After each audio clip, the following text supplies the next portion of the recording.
Back and forth. Hello? Can anyone hear me?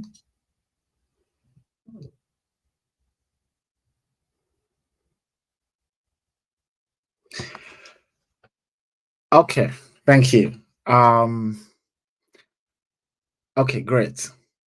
Thanks. Sorry for the initial difficulties. I promise I won't take much of your time. And thanks for having me here. Really appreciate the invitation extended to myself. I'm not sure the exact audience I'm talking to, so just going to assume, perhaps just correct me if I'm wrong, this will be the composition of all computer science students alone, or the entire faculty of communication and information science.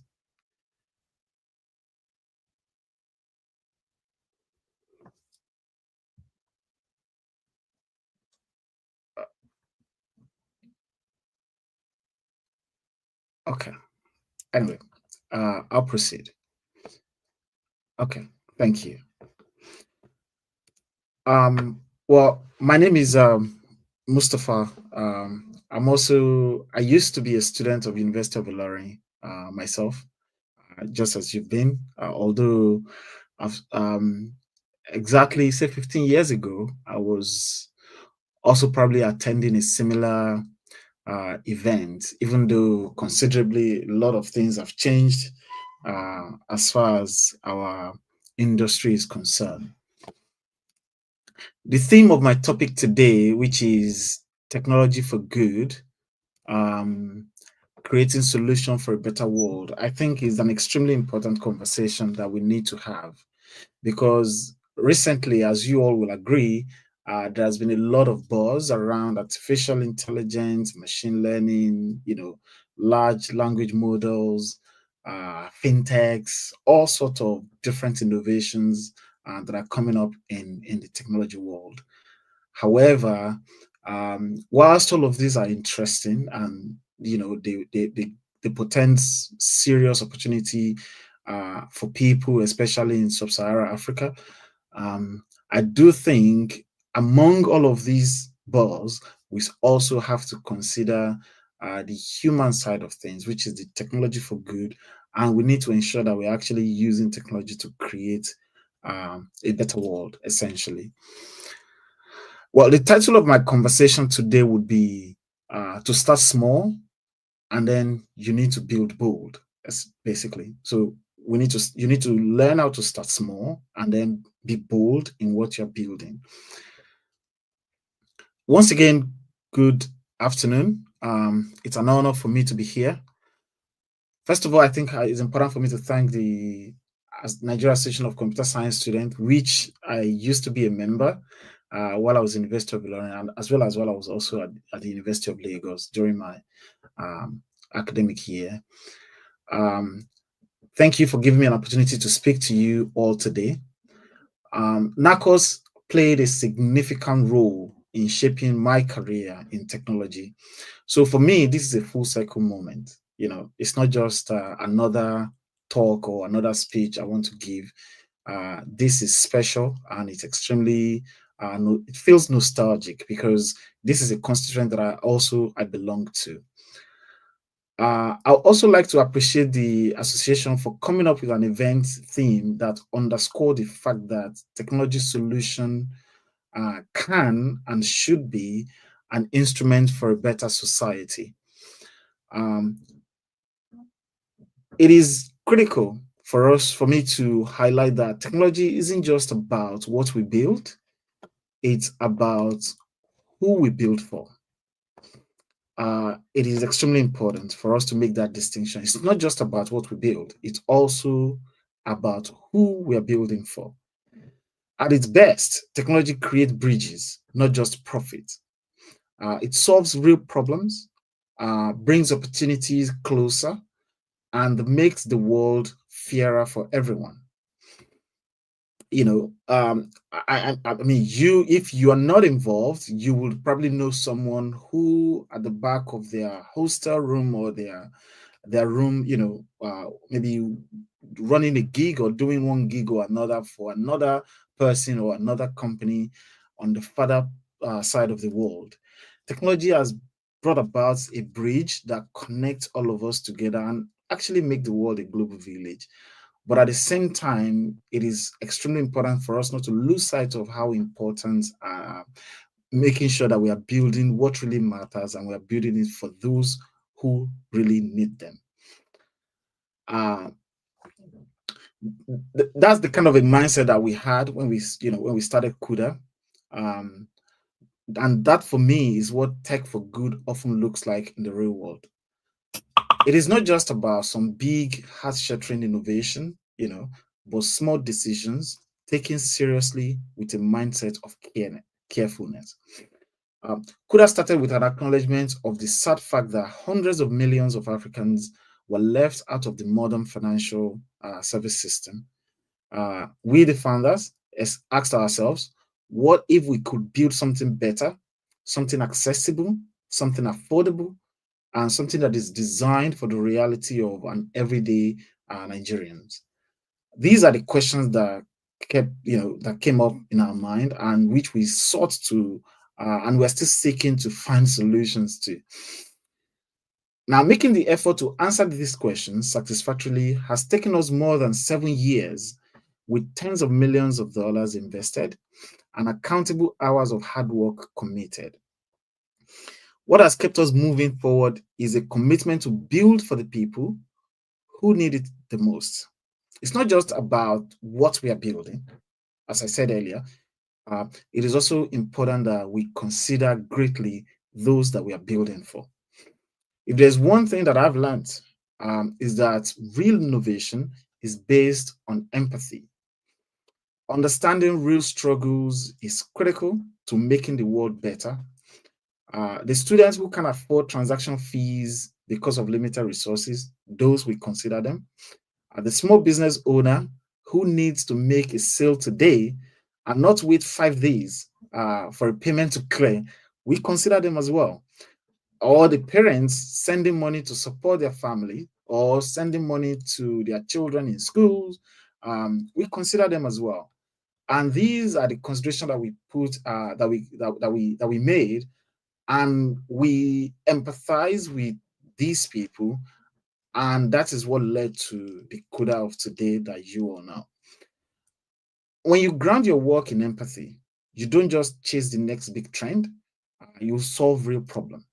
And that's how you build solutions that last and not just some superficial name calling. I mean, there's a lot of uh, things out there where it's say, oh, AI powered this, AI power that, AI power this. It's not just about using the pause language or and all of that. We need to ensure that you're actually solving a real problem and a real solution for the people that matters the most. Clearly, I mean, I align with the thought that African future is digital, but it needs builder. We'll need more and more builders who are willing to think beyond just downloads and dollars and buzzwords and all of that. It needs builders who see technology as a tool for change. Whether you are coding your first app, or you're designing a product, or even you are starting a company, please ask yourself these questions. Who does this help? What problem does it solve? And how does it make someone's life better? These, for me, are three critical questions that you need to be able to ask yourself in whatever you're doing, really. Because when you stay focused on impact, success has a way of finding you. You don't need permission to create something meaningful, and you don't need a perfect plan to start. All you need is a clear problem, a bold vision, and the courage to take the first step. The next world changing idea can come from this room that you are, and it can come from anybody.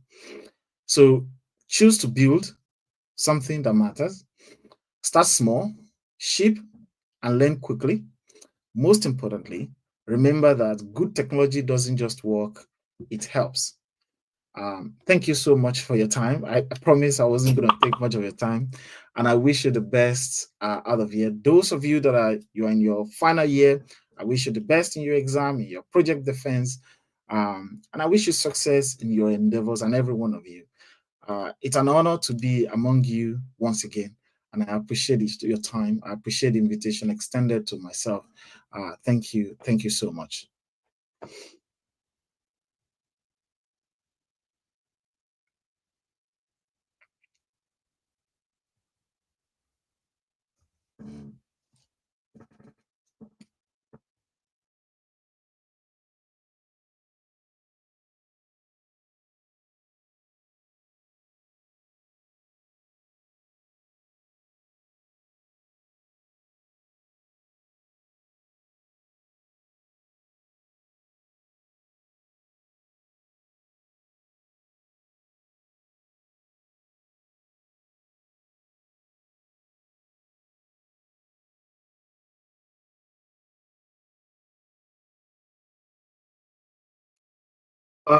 Okay. I'd like to know if there is any question, but I can't hear anyone, so I wouldn't know how I'm gonna get the questions, unfortunately. But please, if there's any question, I'll be happy to take it. Oh, okay. Uh the first question I got here says, how can students stand out in the tech sector as a whole? Well, um, that for me is I mean that is one hell of a broad question. It's a good question actually, but it's really broad. And I'm afraid I'm not even sure if there's any sort of a solution I can or any answer I can give you right now that will serve as a magic wand. And then all of a sudden, once you apply that answer, then you stand out as a whole. But I think I'll try my best to do justice and give you some context. It doesn't matter whether it's in a tech sector or if you are a mechanic or you are a whatever you're doing, excellence has to be your habit, in my view. As a student, what approach do you take and how serious do you even take your academics? As a programmer, how committed are you to excellence and learning? As an entrepreneur, how committed are you to the problem and the people that you're solving this problem for? Uh, Again, if you apply excellence and you make excellence your habit, whether it is in tech, whether it is in anywhere, excellence is excellent. There's no two meaning to it. It's just excellent. I think if there's anything I'm going to tell you in terms of what you need to do to stand out, it would be make excellence your habit. If you make excellence your habit, you're solving real problem and you're solving it for those that matters, definitely you will stand out in whatever you are doing, including the tech sector. That would be it.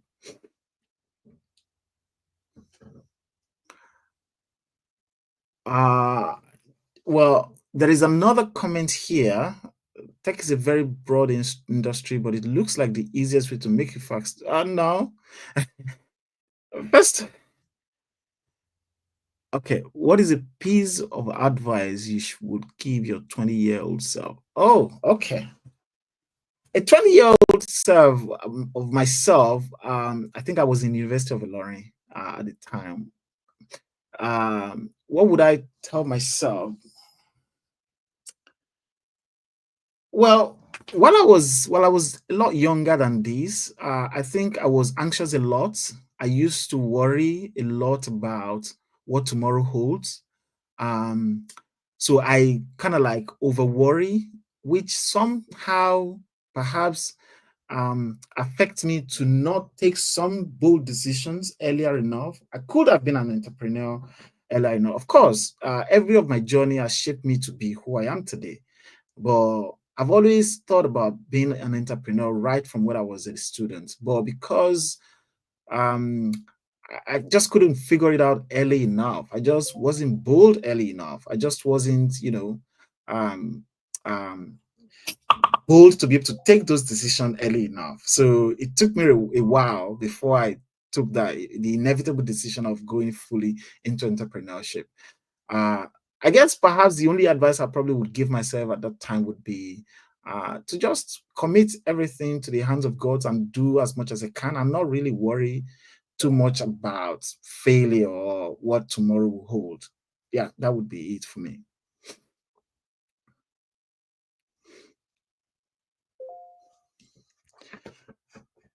Okay.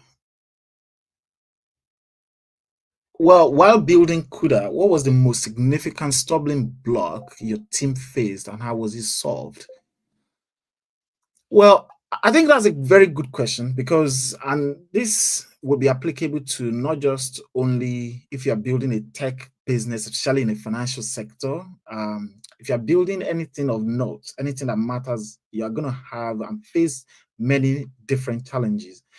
The notable ones, it's not just one for us, is, there's regulatory challenges, and also, in terms of, we are a new bank at the time, we had to get a license. Banking is not just something you just open a shop and just start trading. No, you have to go through a very thorough vetting process and an approval process by the regulator and government before they can give you a license for you to be collecting people's money. So that is an order. But because we have the requisite experience, we have the requisite credentials, and of course, most importantly, our character as well plays a huge role for us to get that. Another notable challenge for me would be getting customer trust, because it's one thing the government has given you a go ahead, then you have to convince people to bring their money to you. That is a trust. The only thing I always say, I'd say this to my team as well, often and often, the only thing a bank is selling is trust. The moment a bank loses the trust, that bank is done. It's collapsed. It's done. So how do you sell trust? How do you make people to trust you such that they can give you their money? You have to have a lot of work. You have to assemble the right team. You have to position yourself the right way. You have to make the necessary awareness. You have to offer a compelling better solution to what they already currently have. And you have to offer a much more value than what they currently have. These are some of the things that we do to overcome the issue of trust, which we are still doing anyway, because Rome wasn't built in a day. You have to continue to build. Okay. Sorry if I'm missing your question. I'm just trying to sift through as much as I can. So, what do you think about networking in digital space? Like, is it advisable to network with my peers? Yeah, I mean, personally, I don't take networking as a chore, if that makes sense. I don't think it's something that, of course, you have to be intentional about everything you do, but I think I take networking naturally as some of the things that it comes as part of my day-to-day activities. So essentially, if I find myself somewhere, I try to have a reasonable conversation, valuable conversation with people that I'm meeting. I try to offer value and contribute positively to their lives, to whatever is being discussed. That way, once you leave a good impression with people you've come across, it would be easier for you to connect afterward and be able to, and for them to be able to recommend you for a better solution. Because ultimately, the purpose of networking is for you to be able to use that connection that you've built to your own advantage whenever you need it. But if you can't just meet someone and then begin to expect that they help you or do something for you, you've got to have to sow a seed of reputation, a seed of value into their lives, and then they reciprocate by ensuring that they give back to you as well.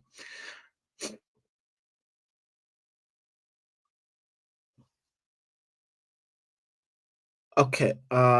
Do you think it's a nice idea to introduce incentives to team members? Uh, Honestly, I don't have a lot of context about this question, But I think definitely if you have a team that you are building something together, definitely you should incentivize them. Oh, yes, I can see everyone. It's so nice to see you. Oh, thank you.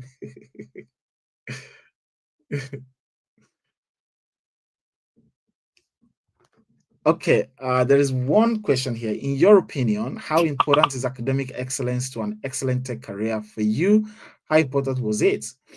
Well, I mean, I'm not sure if you are all aware. I mean, I did pretty well for myself while I was a student. I graduated with a first class from this same institution.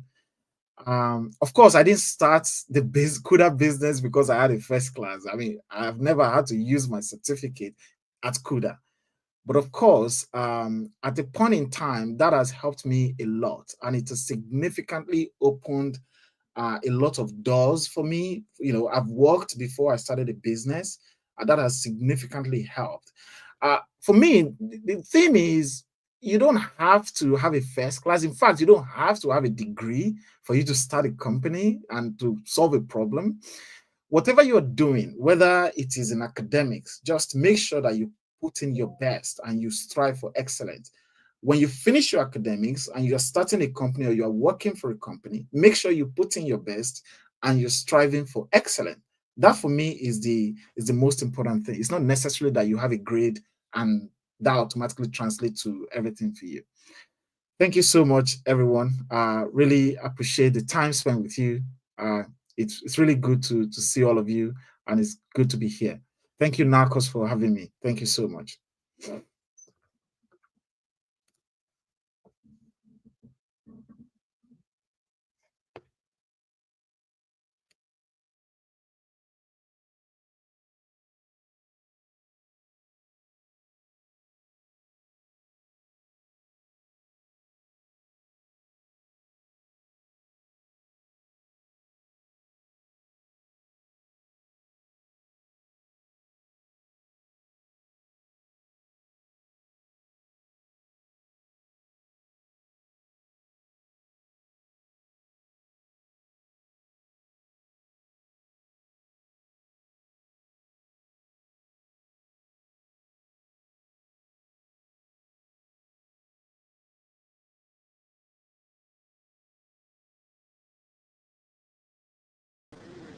I'm sure there are people that can say one or two about this experience. So let's.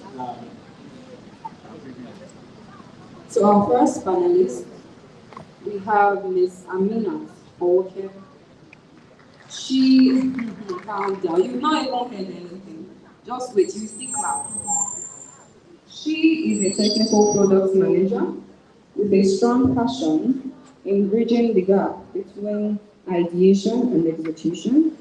With over 3 years of experience in geospatial industry, she has led development and launch of impactful location data-driven solutions across both public and private sectors.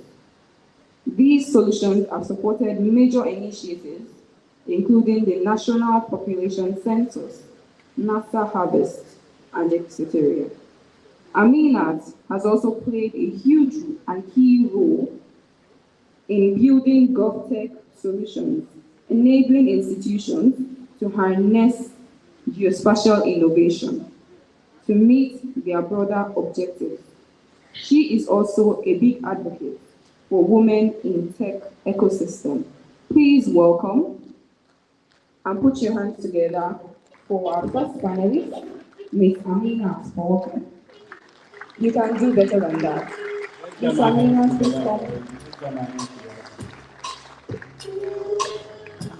So our next panelist is a skilled machine learning engineer with experience in training machine learning models and turning data science prototypes into production-ready solutions. His main field of interest is AI. AI, natural language processing, and its use cases across various industries. He is also the founder and CEO of MyPeak, a shortless rental platform. Please join me together as we bring to this stage Chitu Samson. Please join me together. We've heard about Ms. Amina. We've also heard about Mr. Shitty, and now we'll be moving to our next panelist. He's being represented here today by Mr. Ismail Muhyiddin. Our panelist, in person of Ismail Eleburuike, is a seasoned technology leader and founder of School Tribe, an edtech platform that connects students, parents, educators, and stakeholders in real time. Ismail has led major infrastructure and cloud projects at Facebook, GTT, Interroute, and Ecrison, and holds dual MSc degrees in project management and electrical engineering from top Swedish institutions. Please put your hands together for Mr. Ismail Eleburuike, being represented by Mr. Muhyiddin. Please put your hands together for him. Take his seat, I will please. All right, thank you so much. Okay, thank you so much. So the final panelist, the first panelist for this session, I'm introducing him because he's somebody that I I love dearly. Let me put it that way. He's a brother to all. I thought I was the only one you loved. Oh, sorry about that. It's my date. But then, there's this person. He's a brand and product designer with over 6 years of experience crafting visual, compelling, and high-performing digital experiences. He's the founder of Studio Duo, an agile team specializing in low-code design and development, helping startups and hyper-growth teams build highly converting and responsive websites. Beyond products and web design, he has contributed to impactful branding initiatives, including his collaborations with Temi Kolawole, Managing Director of the Ilorin Innovation Hub, to design the logo and brand guide for the newly launched Ilorin Innovation Hub. It's a round of applause. With a keen eye for design, strategy, and user experience, he is committed to helping startups and businesses scale through thoughtful design and low-code solutions. Let me welcome the founder of Studio Duo, Akim Olasupo. Akim Olasupo.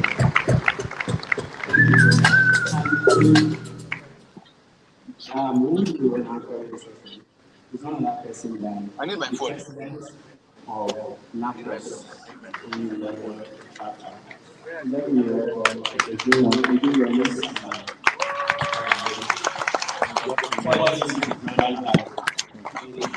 Thank you very much, Louis.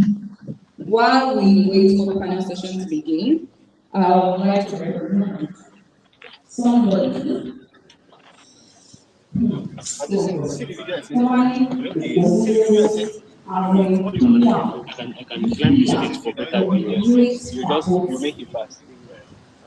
Of which the computer science department is hosting these events. Please recognize with me in person of Comrade Optimist, the executive president of Parody of Computing and the Information Science. Thank you very much, sir, for your application. I would also like to recognize Comrade Samuel, representing the executive president of the Faculty of Engineering. Please put your hands together for him as well. Please make welcome of Ms. Zainab Amalvin, representing the President of Social Work, Faculty of Social Sciences. Now let's begin the presentation. Enjoy. Okay, thank you. Great human rights. Oh, that response is so low. Great human rights. Let me start off. Great human rights. Yeah, celebrate yourself for me. Celebrate yourself. I know you have been sitting for a very long time. So let's get started. We have these amazing people like Mo has said, and they are industry experts here. So you want to get your questions ready while this session is going on. It's going to be very, very brief. So let's start with Mr. Akim. Akim is like what the host Kuda has said, is one of like our top inspiration for us as a designer. And we are grateful to have someone like him by our side. Every time we have like stumbling blocks, he's just always there to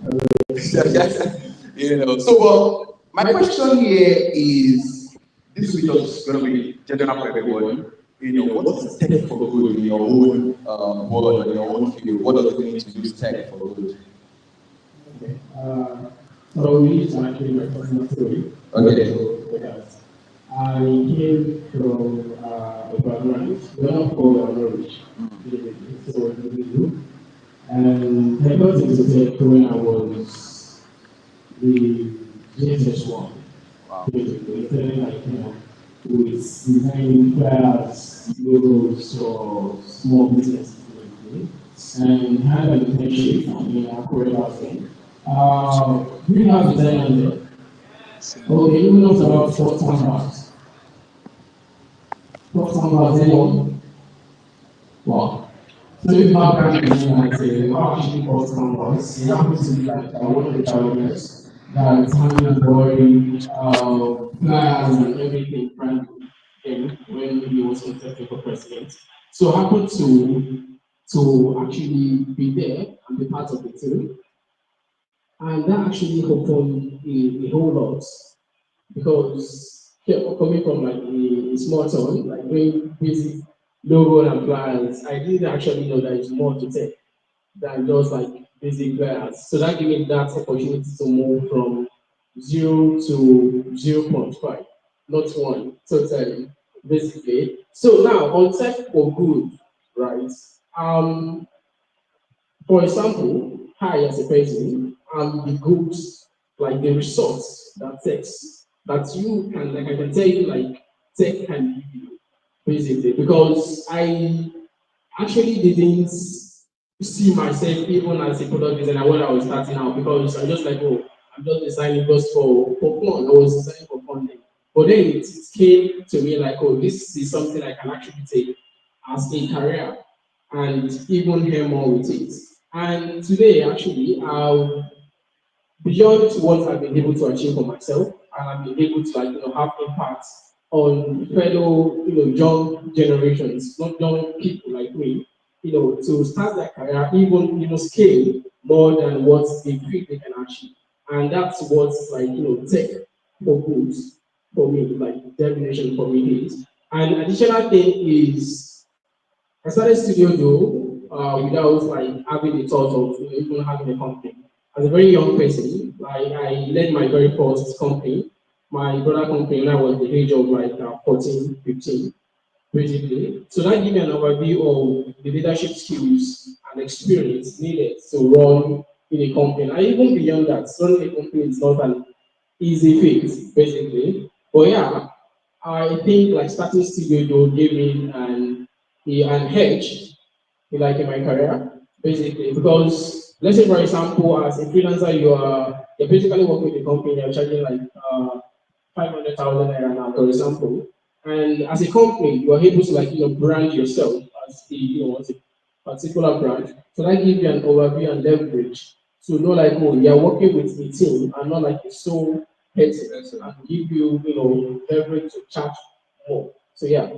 Wow. Thank you so much, sir. Let's celebrate him once again. So briefly, just tell us what like tech for good in your whole field. All right. Good afternoon, everyone. So I'd like to start with what my definition of tech is because I'm a product manager. So I'm usually facing users, actual users. So I want to define what tech is, how I got into tech basically. My definition has always been anything that makes people's life, everyday lives easier.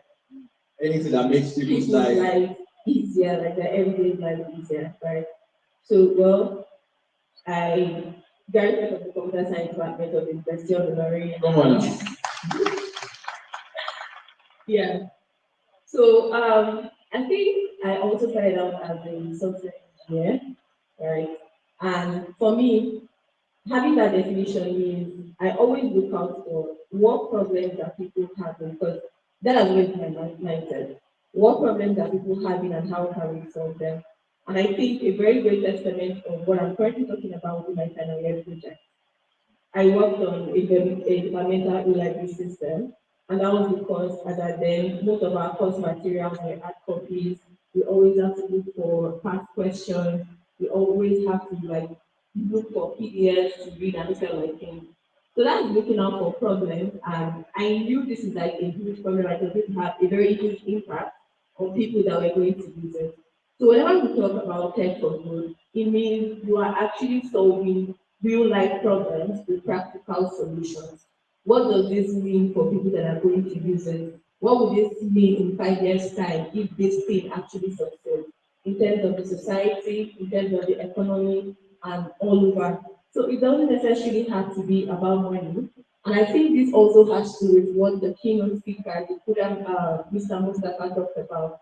They started out small. It was not about what revenue were they going to get. It was about what frustrations are people having at the moment.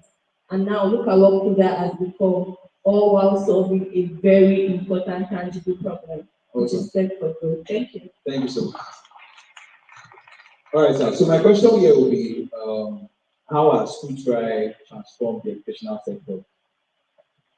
Thank you very much. As one of the founding members of Tribe, the vision we had then was to be able to digitize education in such a way that even the poor of the poor should be able to be introduced to IT and should be able to enjoy what is being used in the Scandinavian markets, which are one of the best solutions. And we started off with what we call the school type to now, which we got this school called school type, which is for nursery and primary school with a mobile app and so on and so forth. And when we started, we were not the best. We started with the MVP in 2019. That's the main mobile product. And over time, even though COVID did the change, over time we've been able to scale the product and we're able to compete with the best of the best. We are talking about people who are 10 years ahead of us. We are talking about Betty South, we are talking about Edbase and so on and so forth before we move into the tertiary business. So for us, one of the most important things about the edtech business is that it's a very tough business to be frank with you. That's why you very see any edtech business in the unicorn status. And when you look at some of the and when you look at all the big companies, big IT companies from even from Africa, you see they are all fintech. Paystack, MoneyPoint, everybody is working to fintech because fintech is edtech is not. Everybody are just pack up. So for you to see, and everybody knows, even you lessons, if not from but that's their sustainable. So edtech is a very, very big business. It requires steady improvements. And that is what we are trying to do at Try. You see the evolution from where we started to where we are now, and also where we are going in the future. Thank you. All right, thanks. Can we celebrate him? All right. We have Amina. She is an alumni of computer science, and so is my boss here too. So Mr. Samson Chisu. So my question here will be, how is life like outside school? For many of us, and you have a startup. So can you tell us like what's the inspiration behind the startup? Do you think the resources you have from school were enough? Were you being equipped enough for you to have a better life after school? So very, very, very. Okay. The first question, how is life after school? I will just let you guys know that it is not easy at all. I mean, you graduate, so you feel like, oh, I can't wait to write my final exam. I can't wait to go out into the world. The world is waiting for me. And then you get there, and then you are hit by so many surprises. What do I do next? Where do I go next? Okay, I have this degree. Where do I work? Where do I find myself in the next 5 years? Where do I find myself in the next 6 years? I mean, it's not easy, really, but I believe that if you have a plan for yourself before you even graduate, you will definitely find it way easier to navigate this issue. Now, as to the inspiration behind my brief, let me first start with this. Right from my university, I've always had, just like Mr. Musty, and yeah, so I've always had that entrepreneurial mindset that I always know that I want to build and own a company, right? I want to build a solution that empowers people where people can find life easier. I had my first startup, Ebon AI, it failed. Yeah, it failed, and I was not afraid to try again. I was not afraid to try again. I tried again. I had another startup, cookies. Don't be surprised, I also played that. It also failed again. Yeah. Then I tried again. So recently, I think about 2, 3 months ago, I started looking into the real estate sector. What exactly is the issue? I mean, through my previous videos, I learned a lot of things. That's what happens when you fail. You get to learn a lot. So I learned a lot of things that okay, what are the issues that people are actually facing? Like Mr. Mostly also said, you actually have to identify a real problem.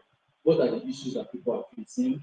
And I got to discover that especially with shortage industry, when it comes to renting shortage, there are a lot of scams going on, especially when it comes to misrepresentation of listening. Yes. So I included, I made a lot of research, and I found out that there aren't a lot of people that are trying to solve this problem. I mean, a lot of tech startups, that's property tech startups, are coming up, trying to make people rent chocolate easily. But how are you solving the problem of this where agents just put up fake pictures online and everything? So that was the problem. And after I made a lot of research, I had an inspiration to start up. Thank you so much. Can we celebrate this amazing people?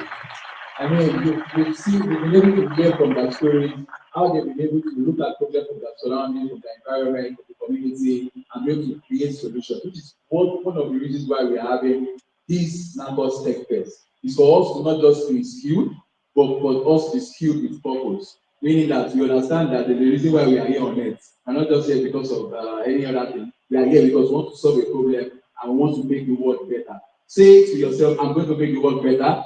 Going to make the I world need to be better. very confident about saying this. I'm going to make the world better. I will make my skill work for me. All right. Nacoss Tech Fest. I'm here. I want to get tech for good. Nacoss Tech Fest. Tech for good. Let's say it again. Nacoss Tech Fest. Tech for good. Please, let's celebrate them once again. Thank you so much, Charles. Thank you so much, Charles. We'll come to the end of this final session. Thank you. All right. Shall we take a group picture, please?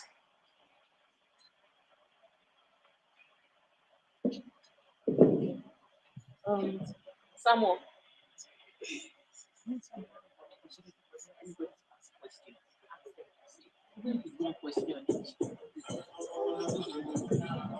All right.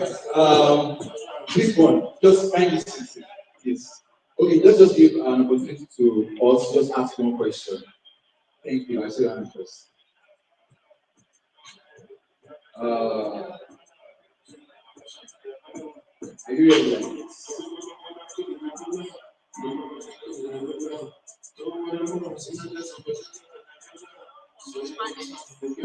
Okay, let's go. Just tell the question that you say.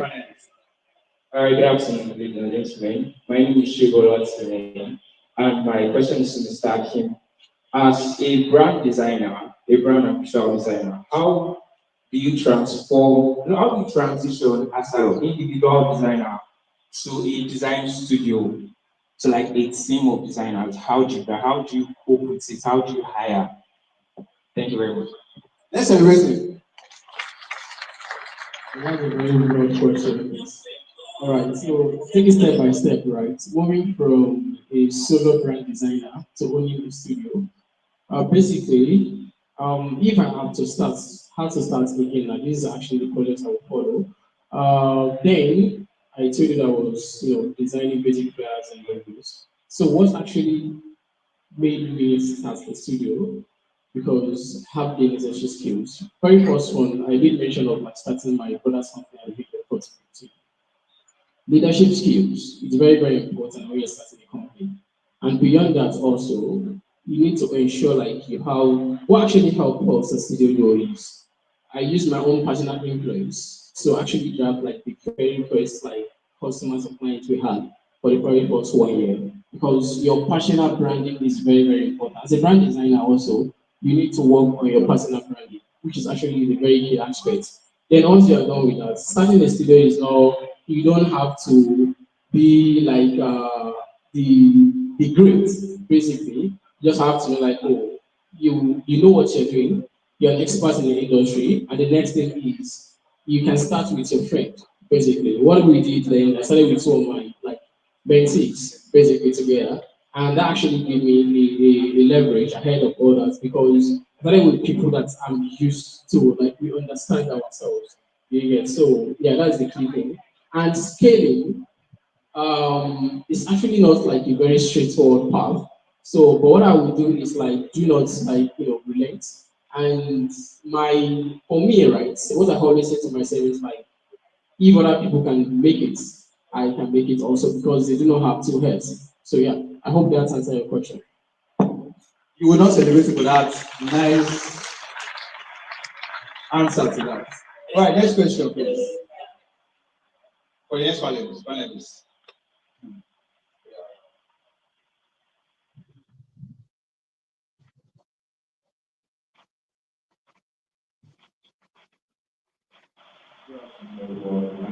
Olorun. And my question is to the founder of my group.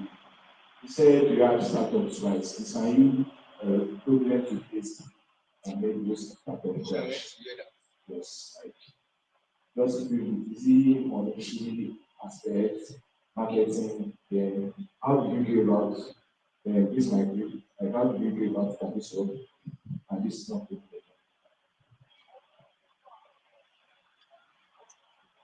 I love that question.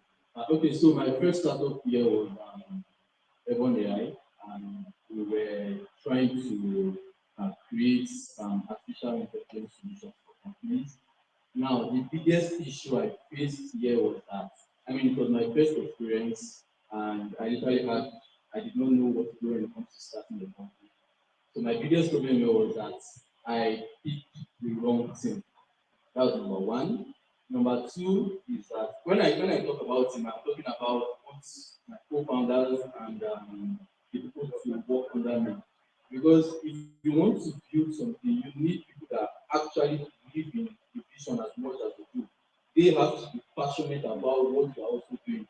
I mean, if you go out and ask your team and you're like, okay, do you believe in this? And they're just like, I'm just doing it because you said I should. That doesn't work.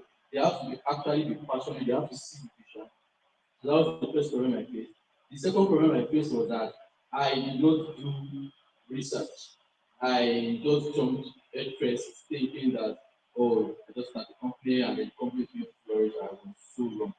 I did not do a lot of research and all of that basically contributed to my failure. I mean, to get off a website, it took up to 8 months and we still did not have a complete landing page. And I had a lot of people working under me. So that's just to show that you have to pick the right thing. Now, my second startup that was cookies. Okay, If you need more failure lessons, you can book a private session with him. Thank you. Next question, please. Very fast.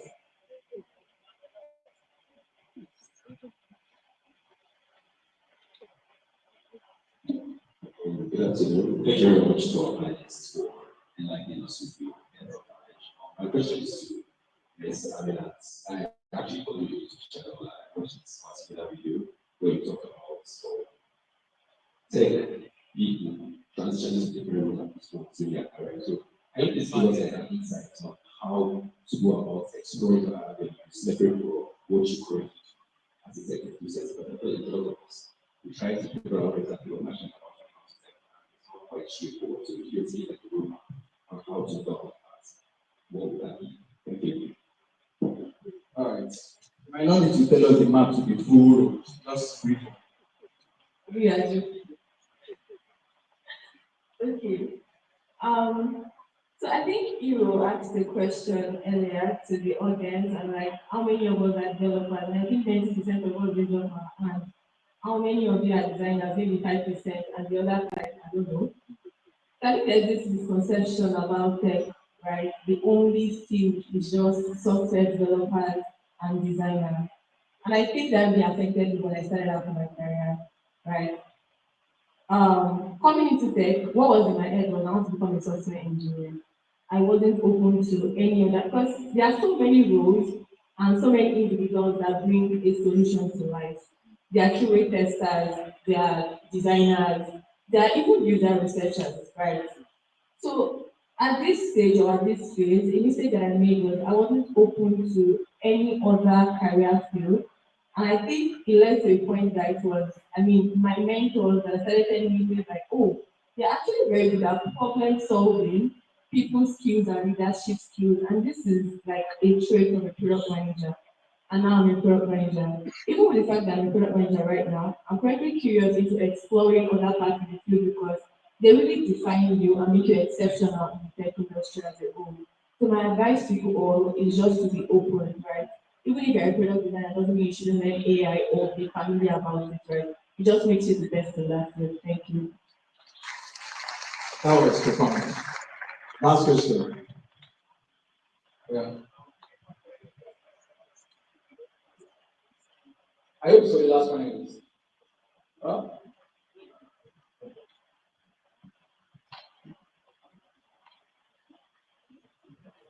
All right, good afternoon, everyone. Good afternoon, South Africa. So thank you so much for the leadership so far.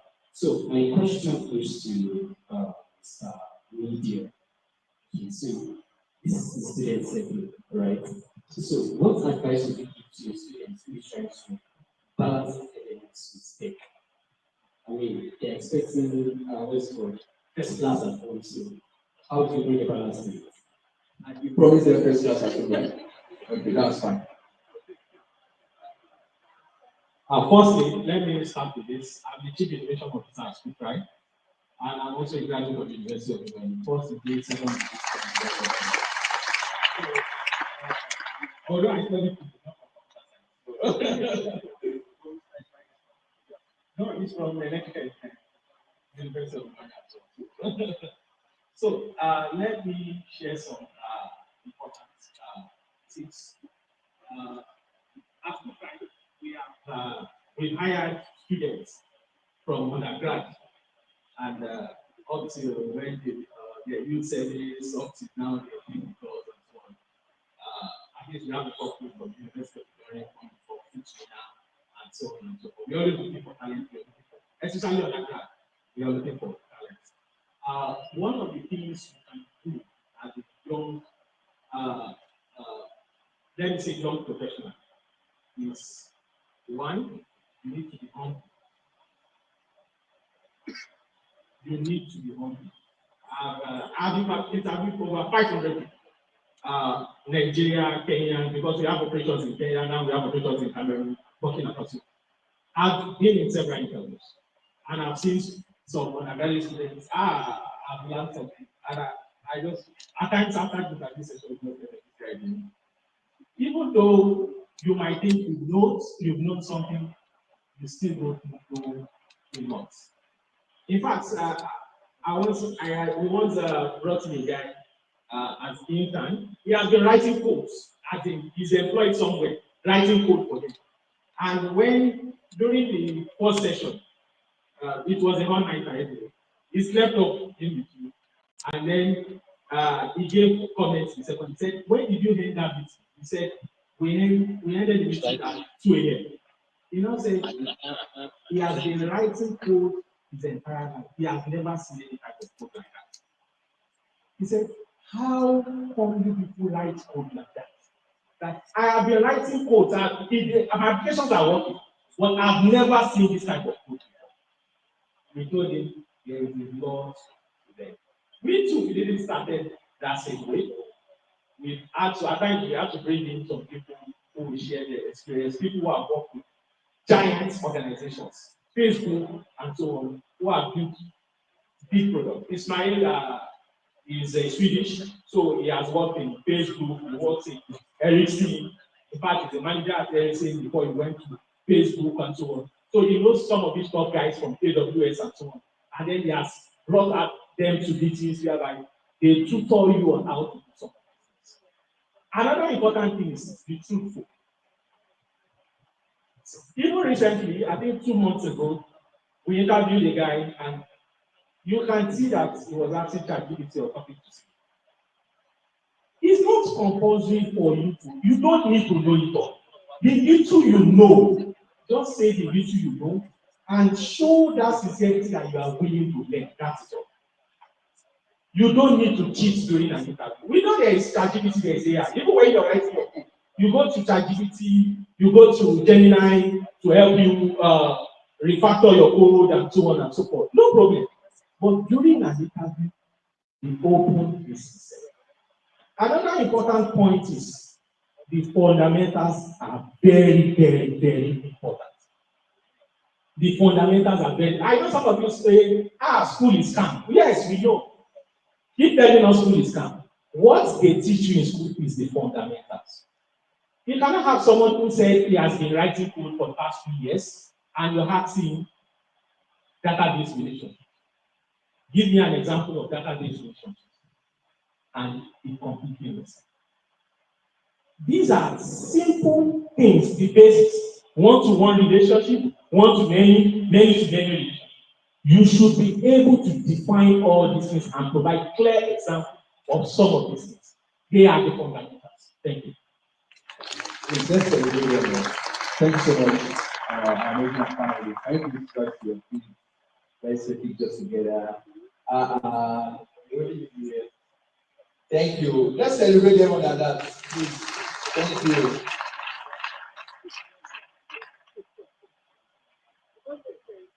Thank you so much. Thank you for that final section. Can we give them a round of applause? Let's make it louder. Let's make it louder. I know you heard one thing out there. Make it louder. Can we stand up and clap? Can we stand up and clap? Please. Stand up. We know you are tired. But you still get to the point. Thank you. Thank you. Thank you. Thank you so much. So we'll be writing always. So we're writing our next. That's that's how media.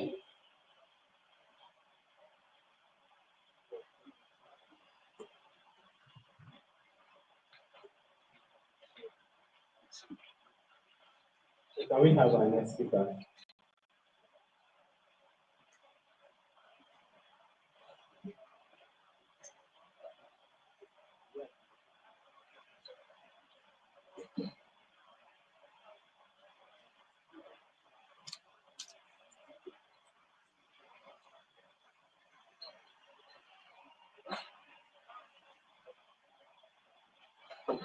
All right. He's a passionate product designer and local developer from Nigeria, bringing over 5 years of experience in UI UX and content development. He's had the opportunity to work. A private limited liability company licensed by the Central Bank. Tobiloba is a passionate product designer and local developer from Nigeria, bringing over 5 years of experience in UI UX design and front-end development. He has had the opportunity to work on exciting projects across multiple industries, and his creative work has even been recognized on several notable platforms. Ozebo loves giving back to the community, having dedicated to mentoring over 1,000 aspiring designers on different platforms. His journey reflects a genuine passion for creativity and helping others strive in the design world. Ladies and gentlemen, welcome Ozebo Tobiloba.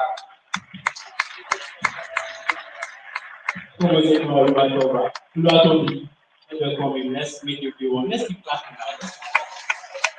My boss, my boss.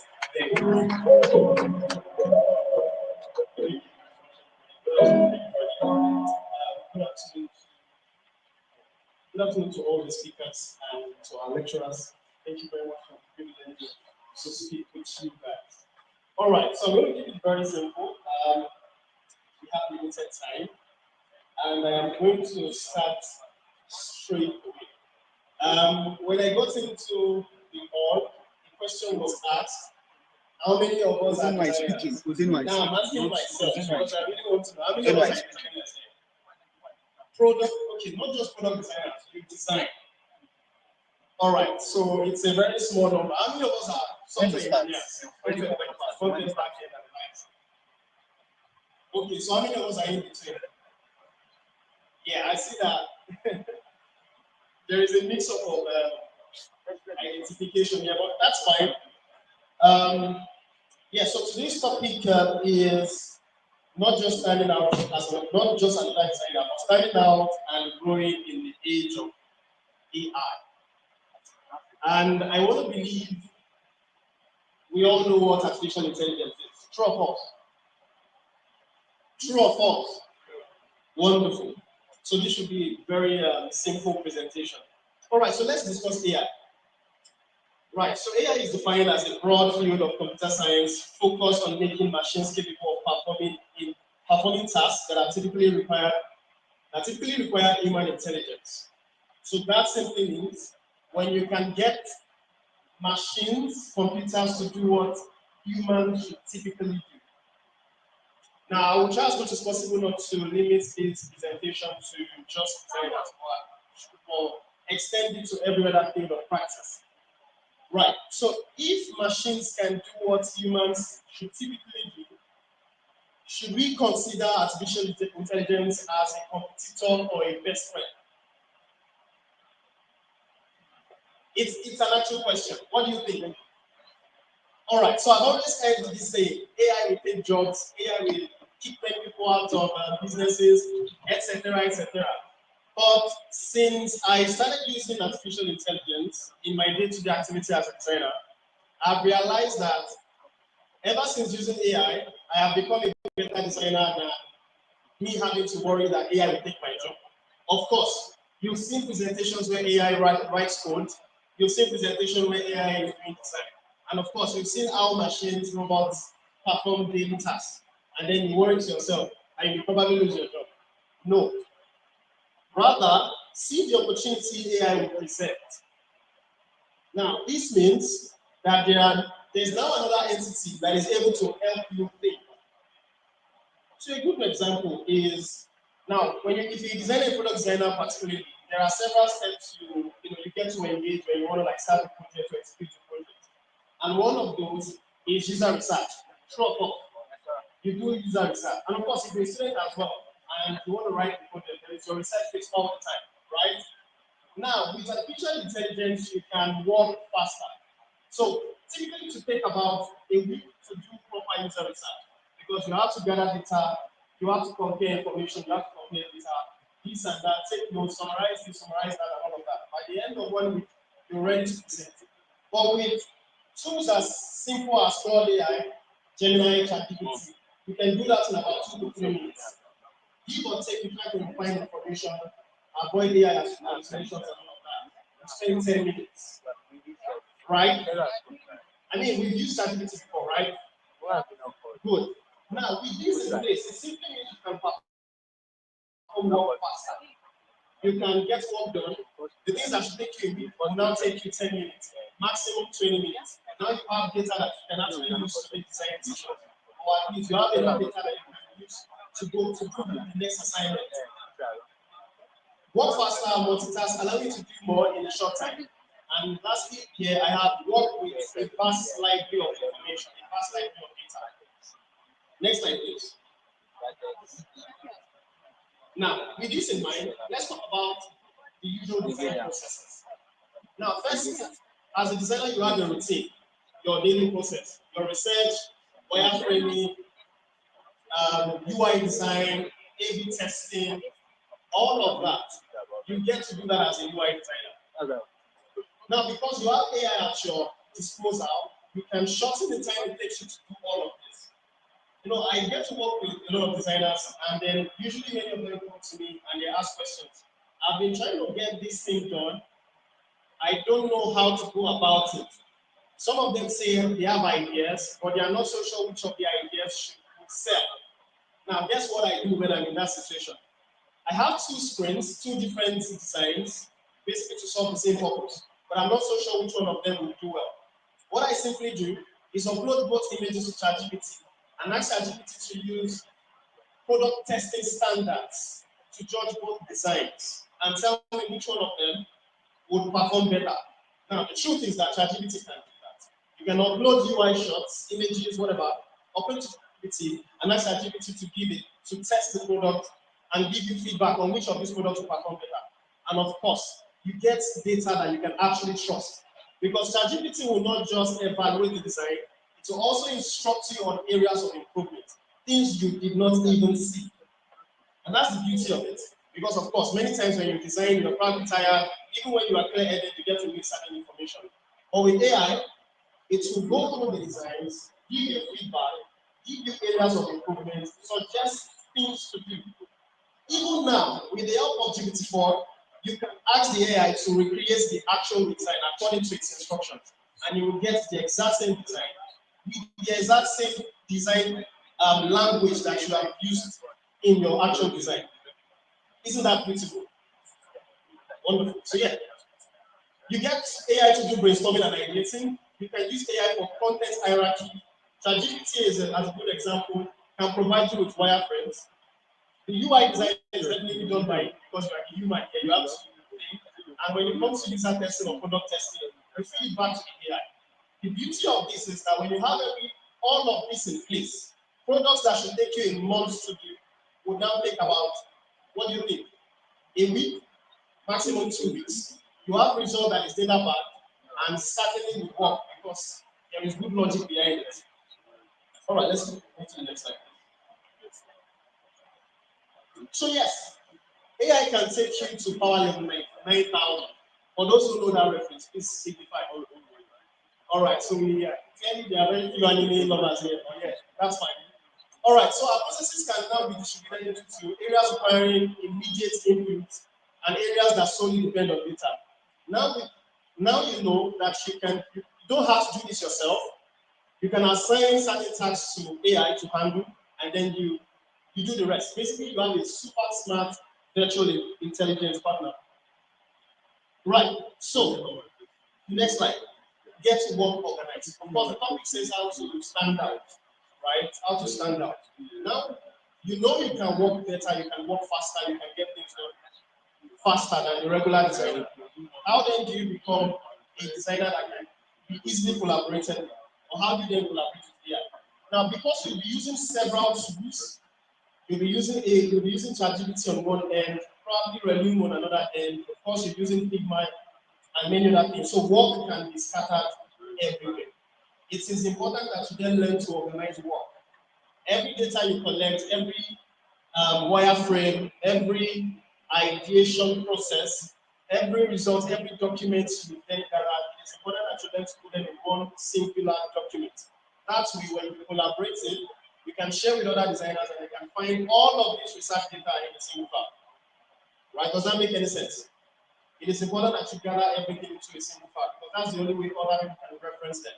Now, because you can now share your GPT prompts with other people, I'm pretty sure you know that, which is something I do a lot. Sometimes when I'm working with other designers, I get to write GPT prompts for them so that when it's time for them to work, all I need to do is just copy the link and share with them. At the end of the day, I organize everything in a simple figure document and I share it with other designers that I get to work with. Right, so now let's talk about other available tools. So next slide, please. Other tools that you can use. I've made mention of ChatGPT, which I particularly use for brainstorming, ideating, user testing, content creation, content gathering, content documents, all of that stuff. And then you have other AI tools like Leonardo AI and Midjourney, which you can use for image generation. Now, a good example, if you're a UI designer, this make a lot of sense to you. There are sometimes you go on Pinterest, you go on Twitter, you go on Dribble, and then you see certain designs that have very unique imagery. And then you go on Flickr.com to look for those things, but you don't find them. That is because most of these images are also AI generated. right? All you need to do is write a prompt describing the image you want. If you have a reference, you can also take that reference, upload it to the AI, and ask the AI to feed you back with similar images. Now, I don't know if you've tested this before, but this also works. You can also now use ChatGPT. I mean, ChatGPT does not know this new updates. Can upload images, reference images to ChatGPT, and ask ChatGPT to recreate similar images like that you can use for your product shots, mock-ups, and the like. And yeah, of course, if you're a web developer, a web designer, or a product designer looking to go into web design, you have Framer as a good example. There is Framer AI that basically can create websites start to finish by a single command or a single prompt. Now, with this said, it is clear that AI is not a competitor. AI is not going to kick you out of the job. AI is definitely going to make work easier for you. It's a partner that you should trust in. And fun fact, it is totally free. Now I've come to the end of my presentation. If you have any questions, please do want to ask. I'm happy to answer. Thank you very much.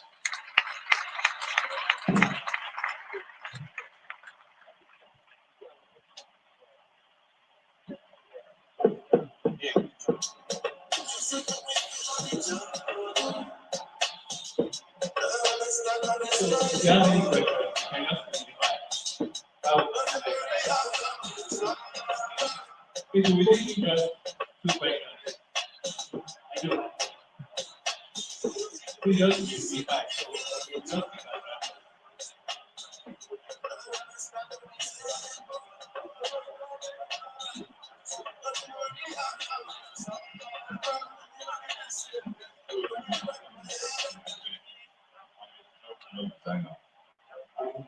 You said AI won't replace jobs.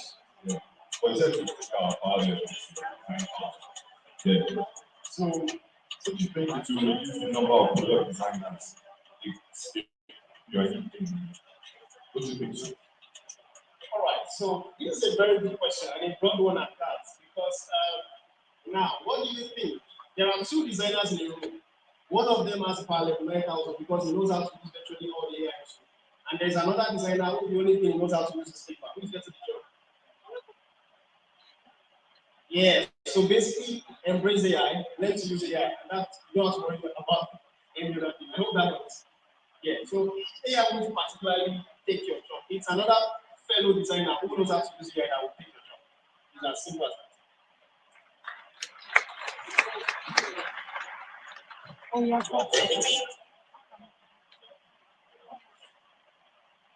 So my question is, where do you draw the line?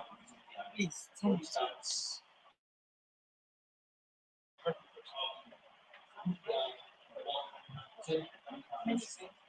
to give AI your work, who else can pick out your document? Meaning, for instance, who's always telling me, use AI, that can work out. I don't understand. I rely on AI so much. I feel like document my work. Trouble. What? This guy, searching something. All right, so you make one thing personally found. That you realize that there is no originality to your work. Now, it is very important to know that if you want to do quality work, there are a lot of things that have to be critical in for your decision making. Now, where AI comes to help is to help you simplify the thought process, not do the job. It's still your work to do, but AI helps you do it faster. Again, you are in a situation, you have two designers, you want to do single A/B testing. You don't know which one will perform better. Now, clearly, you do not know which one will perform better. But in the case where you know which one will perform better, don't just do the job. Right? In the case where you know exactly what to do, you don't do the idea. When you want to work faster and you want to cross certain hurdles where you're not so certain of what to do, AI helps. Right? AI is an assistant. It's not the main guy. You're the main guy, but AI is an assistant. So you would always find rooms, you would always find spaces where your input is very required. In that situation, just do the job. And I hope that is clear. All right, thank you very much. I believe that's all. Thank you very much.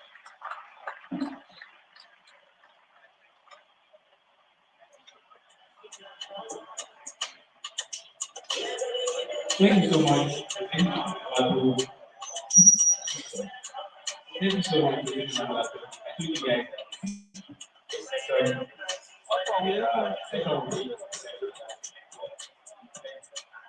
Sure you'll be able to learn how to do that. So, because you mentioned something about getting the right thing, you can share some sources or where you can download the images, but then you won't find it. But when you use the right prompts, you're able to get it. So thank you so much. So the next thing we have there, we would like to invite our sponsors to say one of the things their brand. So we call it to try. Only they are try. We need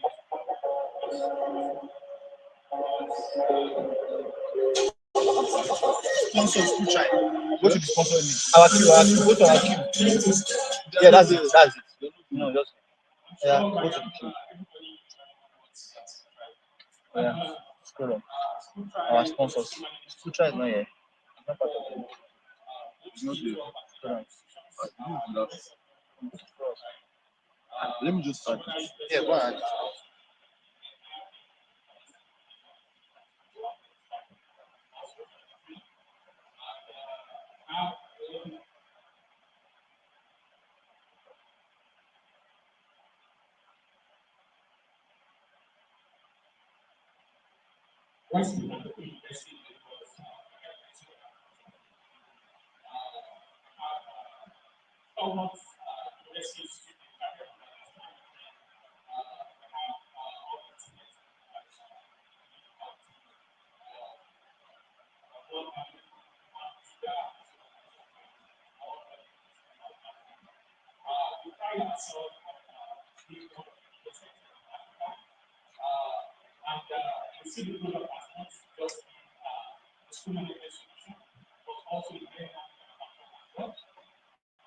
In the next few weeks, we'll see a lot of additional such as the mobile app, the different mobile app is also coming online.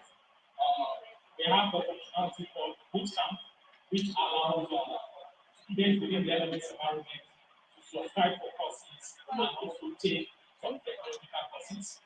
Some might be extremely free from our partners from Inima. Inima is a Swedish company offering solutions in blockchain. And also we have Tech Mindset, which also offers solutions on AI and so on. So we also have the AI part, which is also coming up, that is integration of AI into the system itself, which allows them to use AI in the environment itself. Let's say, for example, you have your course material, you can upload your course material, and ask the AI to give you a topic. So, ask the AI to generate this question. You can use to practice.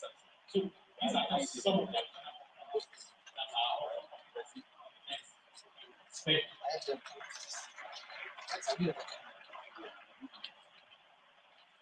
Thank you so much, sir. We're grateful.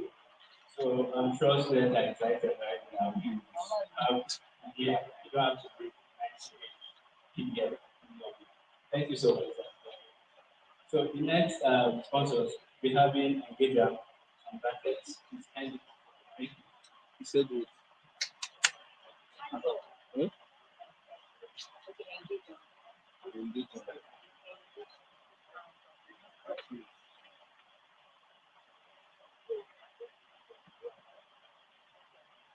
I don't need to introduce myself. Let me introduce myself.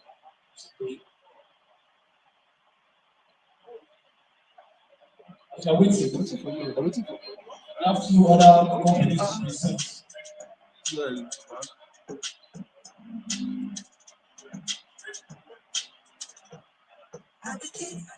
I'm the best one generation ever seen. I just want to be my body. I never miss. I be stressing on the beginning, everything. From the get up to when it's rubbish. To the money, the system of the body. I would like to say something. I'm also a AI prompt engineer. My boss is talking here. I said to God, I need to do that. Don't give him any time. Give him any time. Don't do Now, any I slide. just say something. They said the only thing that can make you go Wait, by wait, okay. is humility. Hold this one. Uh, why they are going to display our website? I have three companies, not brands. And the only thing that accelerated my job is humility. Just put their images. I've worked with people that They get to sponsor. don't give them I anything. give They my get humility, respect, and you don't tell people that you are I've come back in my tech job. All the products that we have built, I built it with my friends, not an extra. This is my friend Lukman, is from Department of Information Technology.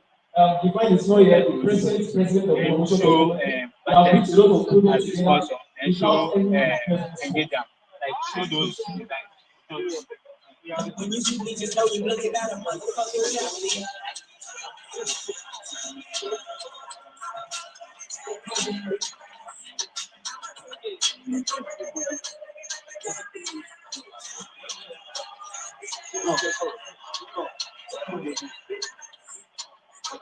It's also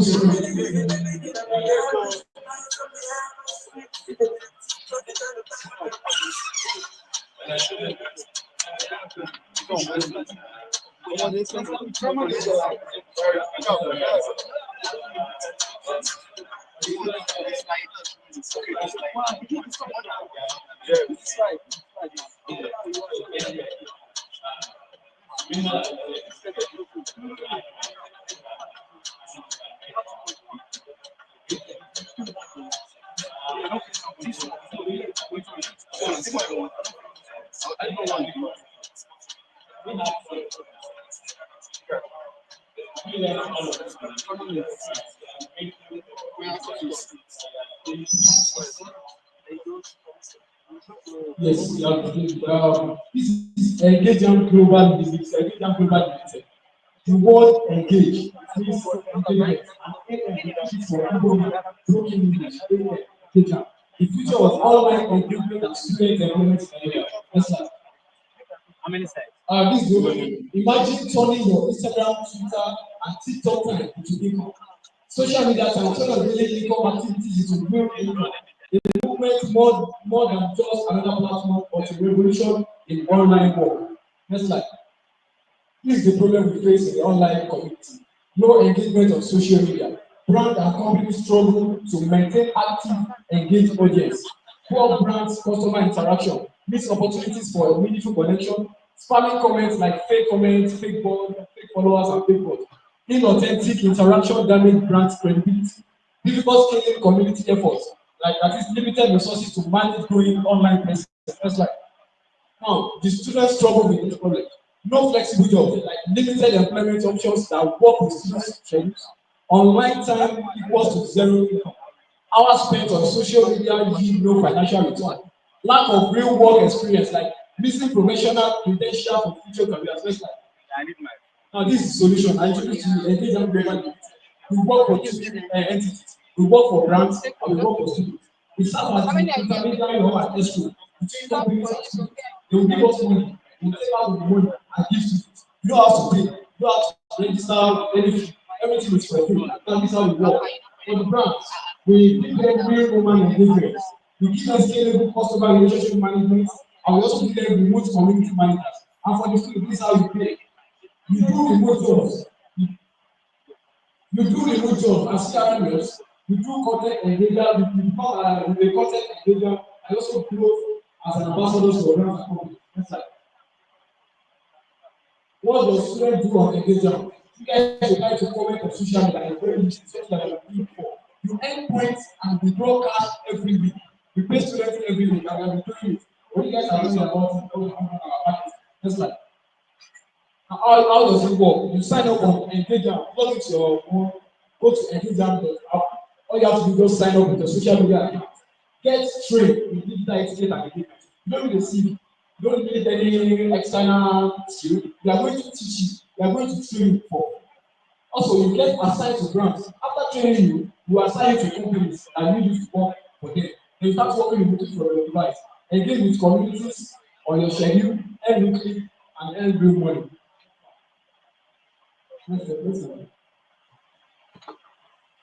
Next.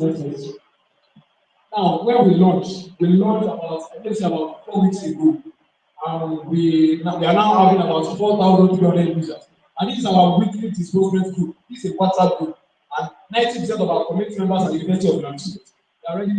They are making this money, but we are trying our best. These are our 476 members. Please make the next slide, please. Just calm down. They need it. I'm from faculty of CI. They cannot change. Now, this.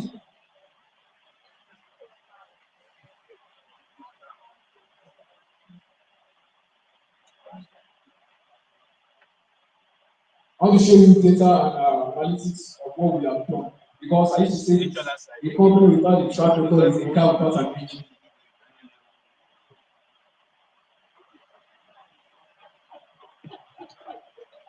What's going on now? Show his work. Another one.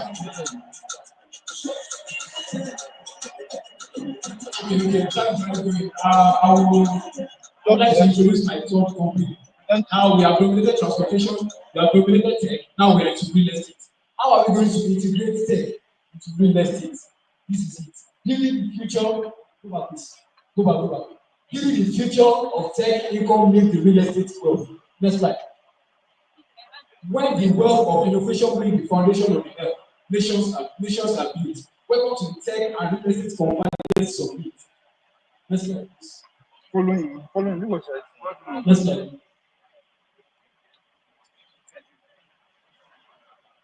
While you are here, you are the future of Nigeria's digital economy.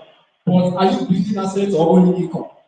The question is not how much you earn, but how much you own. And the only place or the only way you can own what you have earned is through real estate. That's like digital gold rush, tech opportunity. We have software, crypto, Web3, AI, forex, freelancing. Billions are made, but most vanish in lifestyle.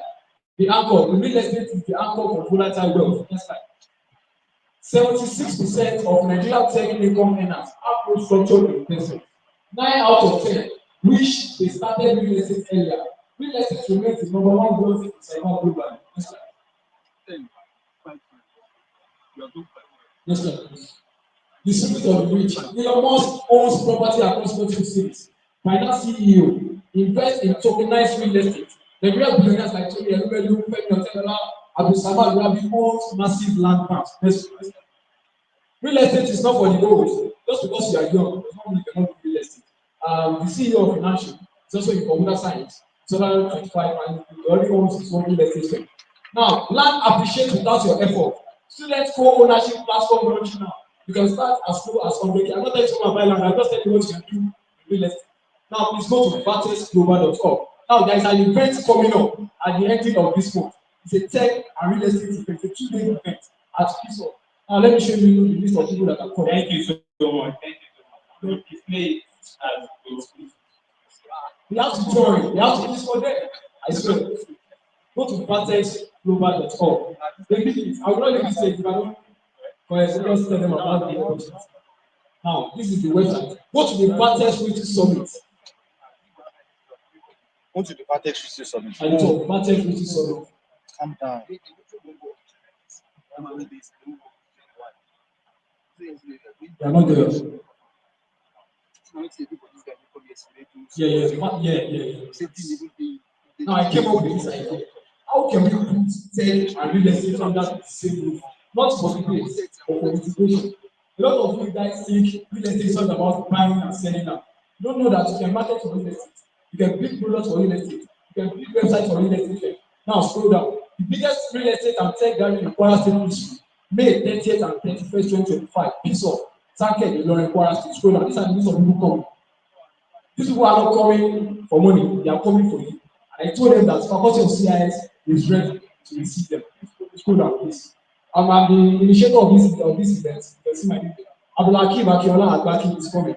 Temi Kolawole, the managing director of the Innovation Hub, is coming. Abu Basit Teditini, the father of hybrid drug practice, online fair, is coming. Scroll down. Siva Solamola, if you guys are into Web3, is coming. Michael Dimark is coming for you. Ifemi Logan is coming. Omuka, you can check all these people on Facebook and see how big they are. Scroll down, please. Somebody is coming, you guys know it. The former president of the University of Ilorin, and we talk with him. This is real estate, but it's coming. Adam Okoyeru, Kamali Ken should know him as and Yusuf Jami, school and last person. Dr. Bidemi Oyewole. Now, this is the most amazing part. I've not posted this link online. I have to make sure that I come here and give you guys the opportunity. It's a ticket-based policy. I want to give you guys access for free. This engineering faculty president is here. Please scroll down. Scroll down. Not this is the website now.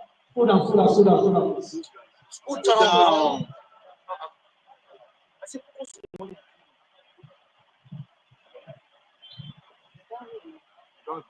You are positive.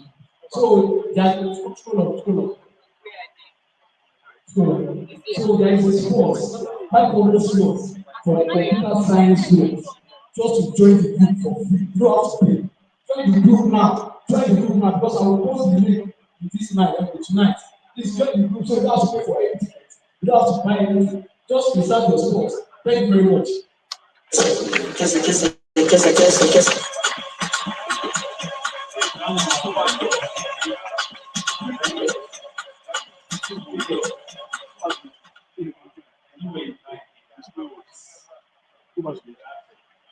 So thank you so much. And next sponsor will be set up. That's it.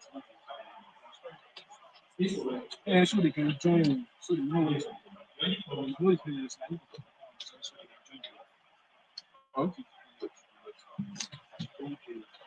Good afternoon, everybody. Jeff here. So in the tech world, when we say GM, it's because of different kinds of guys. So GM guys, thank you very much. My name is Oluwaseyi Ablani. I am a community manager for Solar Africa, but I am also a product manager and product designer. So yes, can you please answer?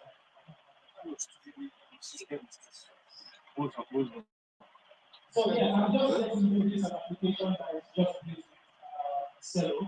We call it Ccash, right? So if you are following the blockchain technology, you'll notice that we have a lot of in foreign currencies, right? We have Celo dollar, we have USDT, USDC, almost all stables with foreign currencies. We have Celo Euro, Celo Real, and others. Right? But Ccash is here to give you African stable coins, right? So, for example, Kenya CS, that's Kenya shillings. Okay, yes, that is me. You can follow me on Twitter or LinkedIn to check out what I do. But yes, I need to the next slide. Thank you. So, Ccash app. So, Ccash app is Africa's stablecoin powered payment remittance app, right? It is an application that we are building for strictly African users because we have come to realize that a lot of African users are actually doing for people outside of Africa, right? Because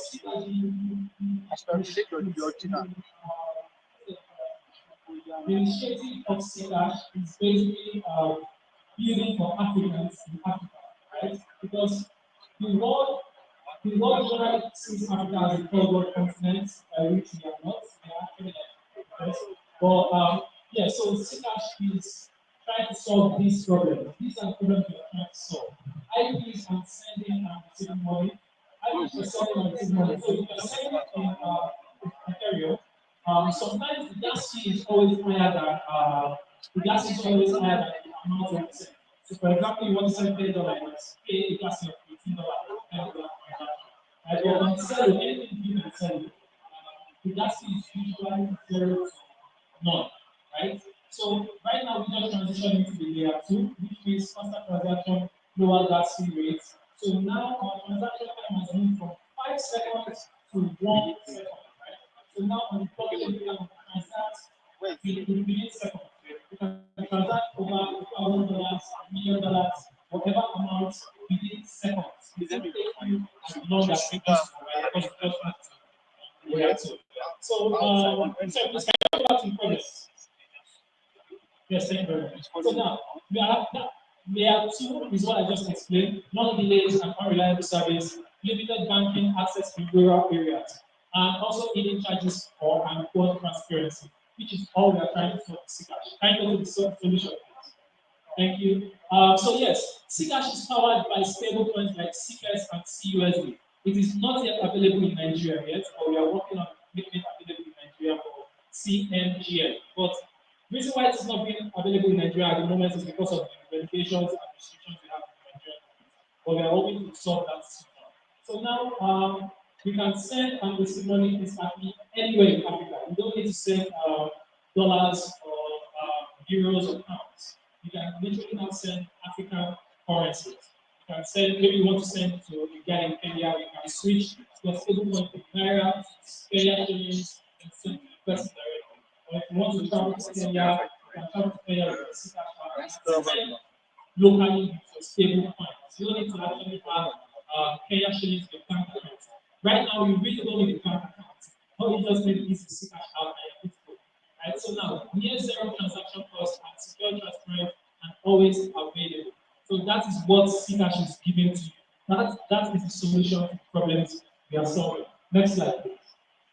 So yes, what can you do with Ccash? You can send money to family, shop online, pay bills. You can pay bills and subscriptions, run small businesses, and save in stable value. We all know the value depreciation of Naira, right? Our buying power is equally zero to one. If you're making, for example, if you're making $5,000 in 20% now, it is not equivalent to the same thing. The things you can buy with $5,000 there and no longer things you can buy with $5,000. But so, in a nutshell, we can just say, yes, so what is it's almost it's almost a stadium already. Now it's so we have stable back tokens like Ccash for Kenya, because we are very much in Kenya. Ccash is like a coin. So then you have instant global transactions, you can fast cryptocurrency. So you can use sell products. It's always fast. Transactions are always fast. Then yeah, it works on smartphone. You know the application you don't need anything, just put the application. Register your email or phone number. Like also an application maybe that my colleague presented earlier. All you just need to do is register with your Google Play Store or your email or your Apple Store. Then you have to launch the website. And also for me, just in case, for me, you can use your mobile number to transact anywhere in the world, right? So anybody using they can send you money using your just your mobile number. You don't need a wallet address. You don't need a network, wallet address network. Make people confused. So you just need to keep them with phone number and you get the last. So yes, excellent. Thank you. Just started this 60 seconds. So how do you use Ccash? You go to App Store, Play Store, because it's not yet available on iOS. So just go on Play Store and you download our application. And you create your wallet, you know your wallet to see where you express, and you'll be able to send it to and pay, make transactions. Next slide, please. Yes, so if you are a developer or an enthusiast for the development community, you can build with Celo, right? Building with Celo just basically means you can bring your products and launch on Celo. Display Heroes Tech Podcast. Heroes Tech Podcast. Right? What is that?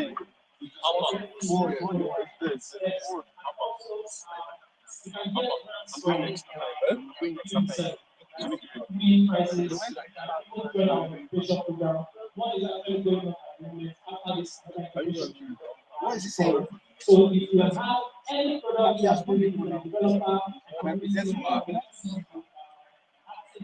this space, you can join Cell. You can join us. Online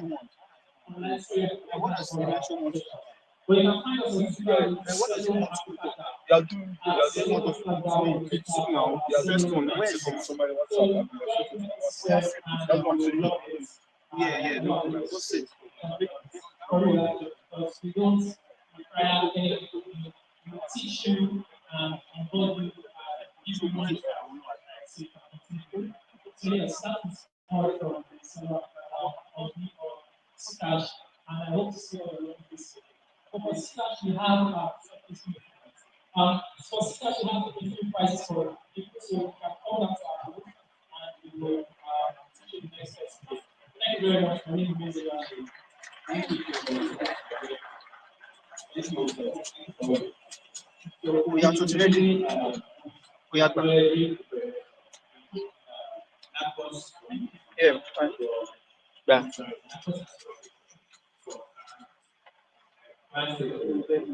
So, and young men together for like that, or like young men together for Adeyemi, Senator Adeyemi, General Secretary. Young men together for Honorable Jamiu Badiyu, or like this gentleman. Taking on great role for our faith. Thank you so much. And let's follow Zakari as extended welfare director. Let's and I should screenshot. So I want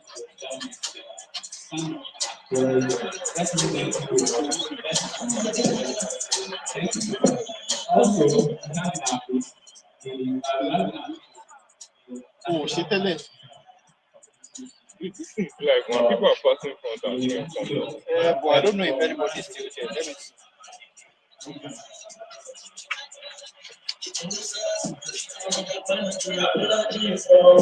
also, yeah,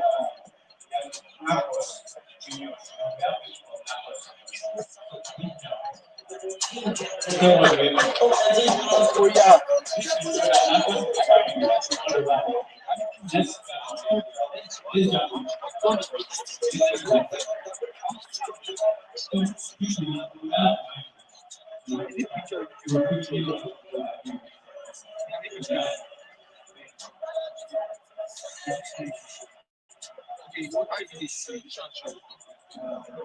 Welcome back again. My name is Aminu Farouk. I'm also a primary computer science student, CEO and founder of Financial, a real estate company centered on bridging the gap between students and smart real estate investment.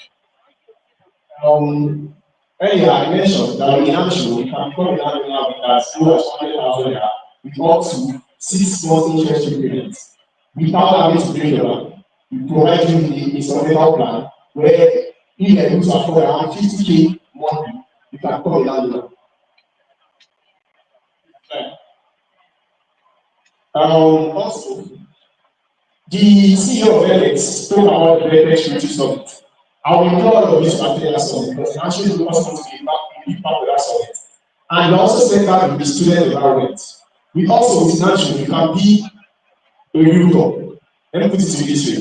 Since the company started February, I've disbursed over 1.5 million commissions to students. This is my new sales rep here. No, please, can you stand up and just wait to them? Just last week, she earned over 150,000 naira in commissions. So you can also be a sales associate.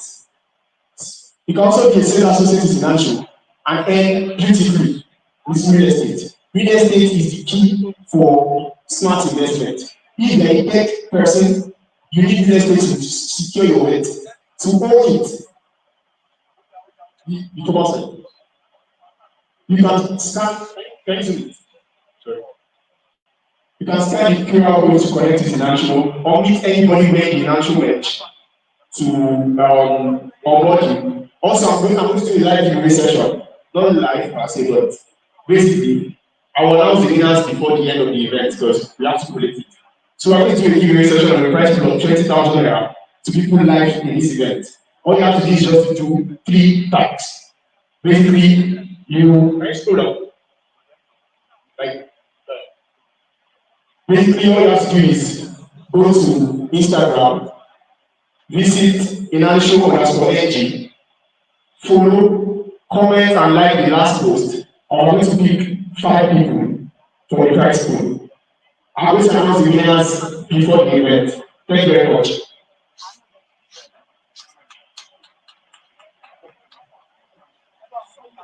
Thank you so much.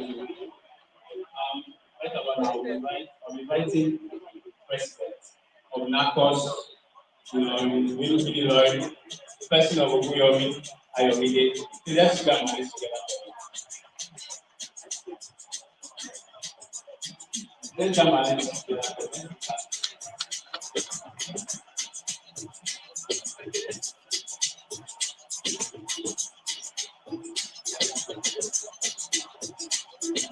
All right.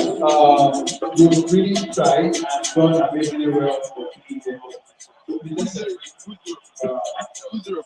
we say good ourselves? Can we say good ourselves? Please, can we make it louder? All right. So we have, this is like the last segment to this.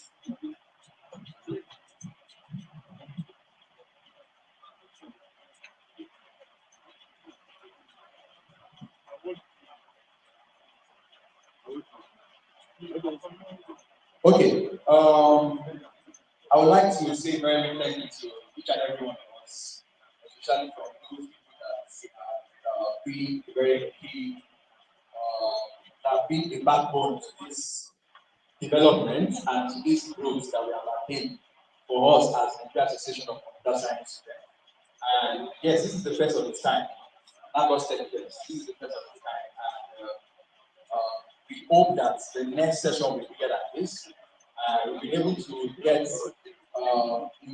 involvement of other schools, like those from Paso, those from Union, and many others. And it's our prayer that God will continue to help us and God will give us solutions. Open our eyes to see finding solutions to make the world a better place. So my encouragement to each and every one of us is to tell you to look at. Tell you to look at the surroundings, your environment, your community, and look for a problem you can solve.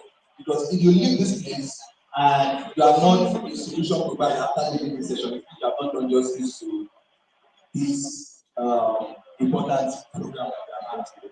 So you need to visit the mindset that the solution provider, and we are not just getting, we are not just writing code or designing on Canva or designing on pixel or whatever it is. We are going to the problem. All right, so we are having what segment now?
Just disconnect yourself. Just start packing. Make sure that you have everything.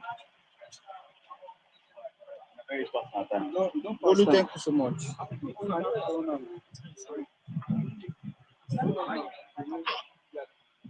Still like.